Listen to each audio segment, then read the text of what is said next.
Alright, well, the door was shut. It's a little different last time you saw me here on the old interweb.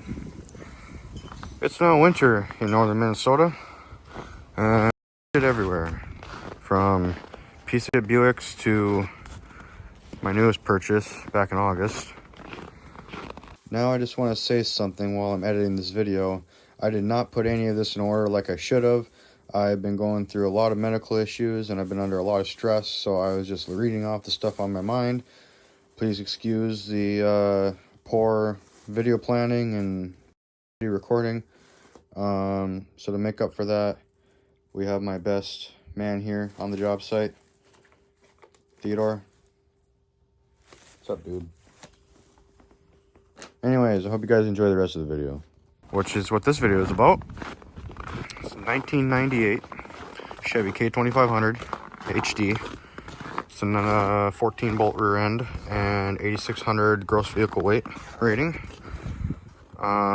It has the 5.7 Vortec and the little idiot badge I've added on there. And I ended up getting a pretty decent deal on it. It is mostly rust-free. Get the damn... I washed the salt off of it last night, and I'm just glad that I got it open. Maybe I haven't yet. I did. But the only real rust spot on the whole truck is the cab corner, which I will be replacing in the spring. Unless I find a shop big enough to put this big white and whatever. I'll be doing that. But it is a custom ordered truck from a plumbing company in southern Minnesota. It's got vinyl floors, the bench seat with the flip up center console. It is equipped with the 5.7 Vortec. I might have dementia, to be honest. 350 small block, excellent, well-known motor. Fuel injected. Backed with a 4L80E transmission and 373 gears. I'm trying to think what else. It was heavily smoked in from, you can see the headliner and seat. There's quite a few cigarette burns in it. The back is actually pretty decently nice. I got a bunch of back there, but I've been using it for work and traveling. And really the only damage is this right here, but I'm gonna find some glue or a new part to replace it with. Show you underneath the hood. Excuse my whatever that medical condition is called, where you saying words and you end up almost falling on trying to explain the medical word you don't know. I have already done a few modifications, like a K&N aftermarket air filter. I've also taken off the intake silencer right here, and the little plate. There's a plate that's riveted to the throttle body right in here, this piece right here, and when it's wide open there's a little tab that sticks out like that to, I guess, kind of restrict air in a way. I took that out too to give me a little bit more air, and I noticed a little bit of a difference, but not a big one. I'm using a radiator cap that leaks. I have replaced the vapor canister because that was broken right here. It has a new header gasket, which I didn't need to replace because it's actually the manifold right there, you can see, is cracked. Get my finger close enough. Right there, there's a little crack and it leaks. But that should be pretty cheap and easy to replace. It's got, when I bought it, it had fresh oil in it. That's great. Don't have to crawl underneath the truck and deal with that till probably mid-time during the winter, and that's going to suck because it's going to be like -60 this winter they're calling for. So my fingers are already tensing up and almost breaking just making this video within 5 minutes of recording it. So when I bought the truck, it needed rear brake lines. Replace the brake lines with copper ones. That'll be the last time I change those. It needed new front tires. I went and picked up some Michelin Agilis Cross Climate. They are 265/75 R16s. This truck was originally equipped with 245s, but I wanted them more ride height. Torsion bars are cranked up from, I'm guessing, well, I'm not gonna bleep that out. I didn't want to drop the name because, legal reasons. But the plumbing company that originally bought the truck ended up getting a gooseneck set up in it, and they were using it to tow their excavator for underground pipes and stuff like that. And my guess is they had it overloaded with a bunch of stuff, and they cranked up the torsion bars to make up for that. And it was, I don't have the old tires anymore, but necessarily it was cranking out the camber on it and wearing out the tires on the outside of the tread. For you people who don't know vehicles, there's your easy explanation. I have done partially a bed liner, but as you can see, I kind of messed it up already. I was carrying a sliding camper and it was all fucked up, and I ended up throwing it away, but I caused that and stuff like that. So I need to do some touch up in the spring. This is, I'm not going to name the brand, but it's an O'Reilly's brand of bed liner, and it's more rubber than textured. But compared to the stuff that I got from the old Wally, this stuff's textured and it's a lot harder actually. So I'm happy about that.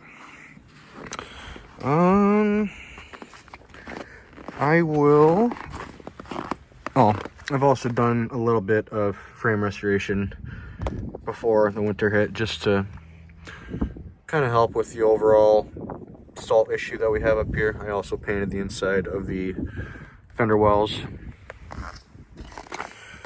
Trying to think what else I've done to this thing. New fresh air door actuator, because that one was bad. That was pretty easy.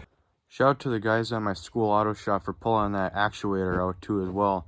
I wouldn't have been able to get that out without your guys' help, so I appreciate you, and you guys are getting a shout out. Trying to think what else I got going on here. New mirror. I had to replace all the bulbs in the visor lights and run the ground. It's just tucked up in the weather stripping here. You can kind of see right here. It comes in through the fender and just ties into the, I don't want to mess this up because these connectors are but it ties into the running lights. So current things I'm going to need: new ABS speed sensors in the front, so I have my ABS. Needs a new AC compressor in the spring because that one's bad. Vacuum, recharge, all of that fun stuff. I also threw a new set of plugs, distributor cap and rotor in it as well, just to freshen up, and it made it run a ton better. So I think that's pretty much it. I think it's time for a little cold start on the old girl. It's been sitting overnight. It is currently about 8 degrees, 7 degrees. It's cold. Probably even colder with the wind chill. So we'll hop in this beast and get her fired up, because I gotta go run some errands and go to an eye appointment. Well, your man is having trouble seeing, so that's not a good idea at all. Or good. So, you know what I mean. I'm a little slow in the head. So, this, for the kids that don't know how to start a vehicle, you turn this thing, you put the key in there, and I probably shouldn't be teaching you this so you don't go start stealing your mom's vehicle, but Don't get any ideas from me. don't do that. Don't attempt anything you see in this video.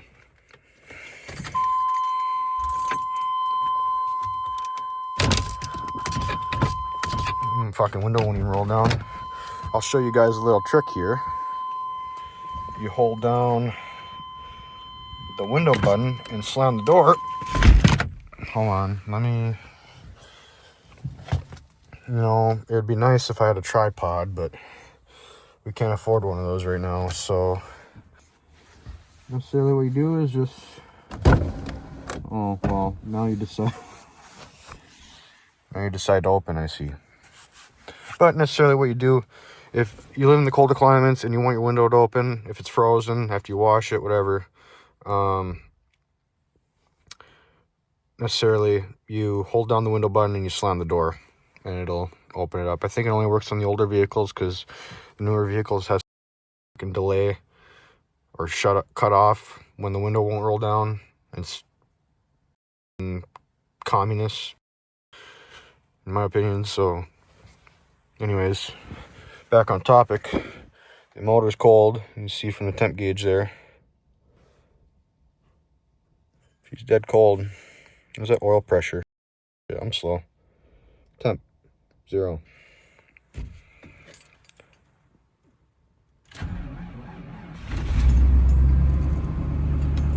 I love my gas motors.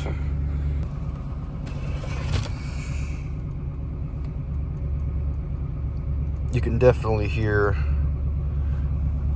that exhaust leak a little bit.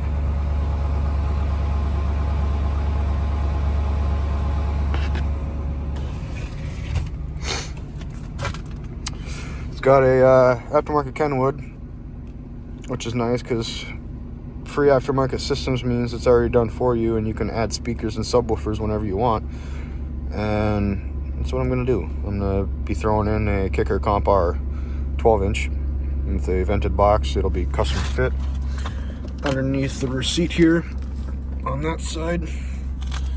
And then all 4 door speakers are either going to get replaced with Sony door speakers. I'm not completely sure what models yet, or some kickers, which yet again I'm not completely sure on. This does have push-button 4-wheel drive.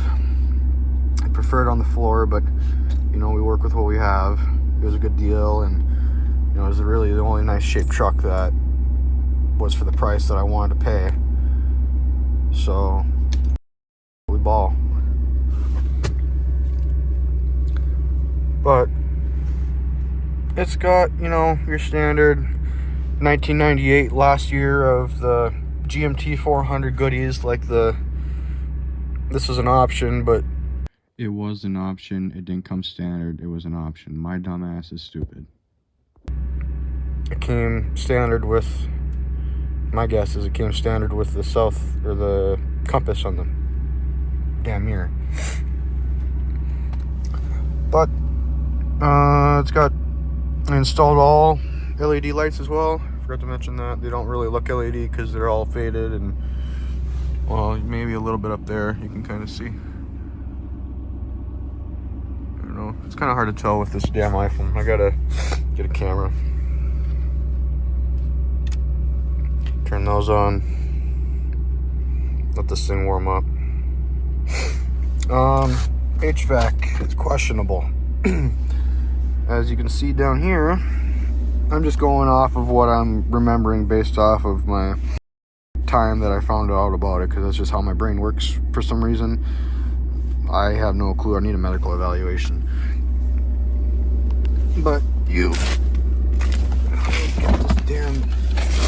You come down here, and if I remember correctly, it is right here. If you can see it, I might have to crank up the brightness a little bit, but in here there is, looked like almost someone put a crowbar through it. It's broken and it lets air out, so There is a resistor up in here. And, no, wrong side. There's a resistor right.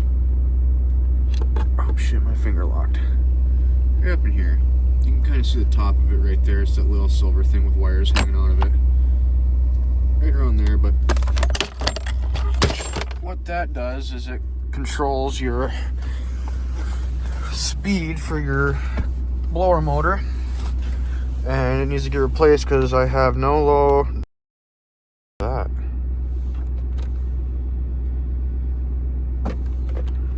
Anyways, I don't have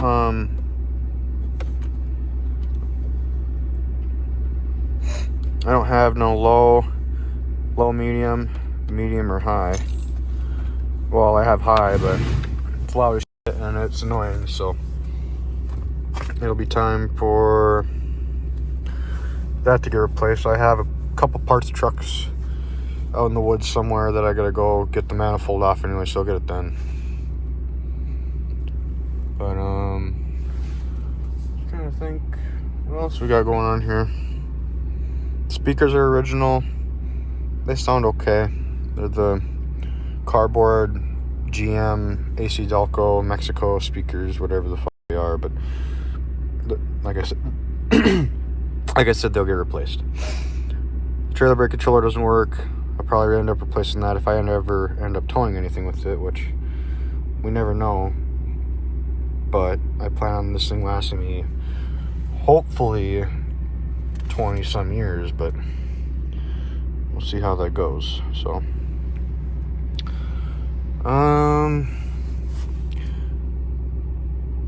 just trying to get this thing warmed up a little bit. I will throw in some pictures of around the truck because I'm gonna have to get going here in a little bit for my appointment. But I will throw in some pictures and stuff like that for you guys to check out a full 360 of the truck and stuff like that. And I also might have a couple videos just to throw in there for fun. I don't know. But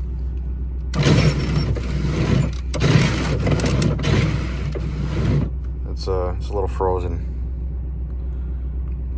Oh, and this Chinesium mirror, I paid like $80 for it, and it's not even electric.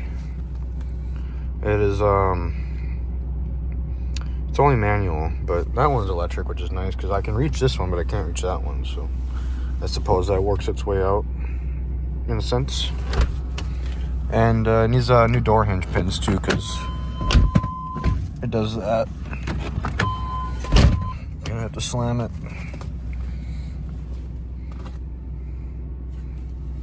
But overall, it's a good running truck. It gets up and goes all right. I mean, it's definitely a 350 and a 3/4 ton, but I'm sure that would be a lot different with some different gears.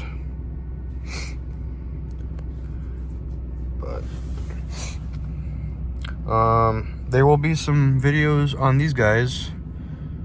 Change the subject, but there'll be some videos on these guys here coming up soon. I gotta replace the pickup tube in the gas tank for my Polaris there, and then my dad's Skidoo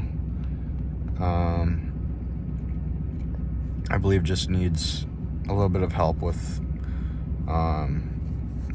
priming the gas line and getting the pump working and all that shit, because I threw some gas down the old carburetor, and I threw some ether in the airbox. I put gas in the cylinders, I put ether in the airbox, and I got it to pop off a few times, but it wouldn't pick up any gas out of the tank, so I probably got to add more gas to it, or pressurize the tank, or take a fuel line off and put some gas down into the pump. I don't know. We'll find out. When it runs, it runs. Just say that.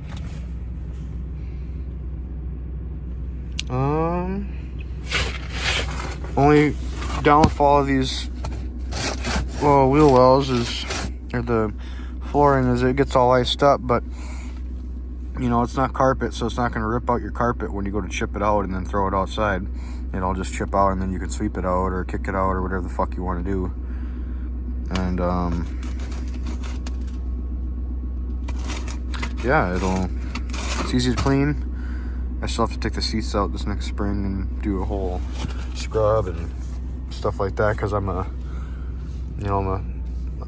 pretty boy, so.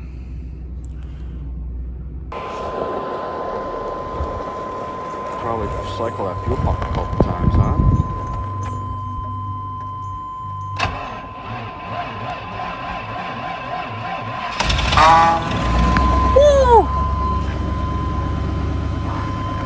Dashing through the snow in my rusty Chevrolet. Down the road I go, sliding all the way.